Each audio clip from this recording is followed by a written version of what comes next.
జిల్లా సత్తపల్లి పట్టణంలో సింగరేణి లారీ యాజమానులు పిల్లల నిరసన గళం విప్పారు. మా భూములు లాక్కొని మమ్మల్ని అన్యాయం చేశారంటూ సింగరేణి ఓపెన్ కాస్ట్ వద్ద లారీ యాజమానులు మరియు వారి పిల్లలు నిరసన వ్యక్తం చేశారు.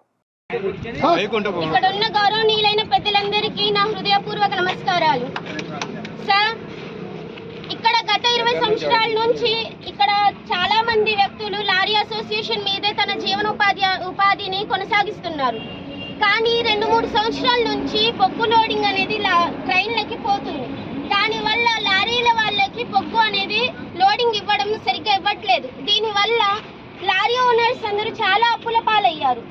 చాలా వరకు వాళ్ళకున్న పొలాలు, ఇల్లులు అన్ని తాకట్టు పెట్టి వాళ్ళ లారీల యొక్క అప్పుల్ని తీర్చుకుంటూ ఉన్నారు.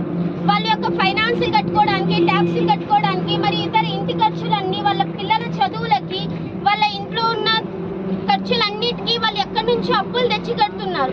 కానీ ఇదే విధంగా కొనసాగితే వాళ్ళు ఎంతవరకని కట్టగలుగుతారు? ఎంతవరకని వాళ్ళ జీవనోపాధిని కొనసాగించగలుగుతారు?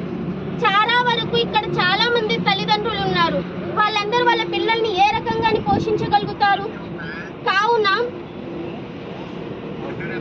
గౌరవనీయులైన పిఓ జిఎం గారి అంకుల్స్ ని అభ్యర్థిస్తున్నది ఏమనగా, మా యొక్క వాటా, మా లారీలు వాళ్ళ యొక్క వాటా వాళ్ళ బొగ్గు వాళ్ళకి ఇవ్వాల్సిందిగా కోరుతున్నాను.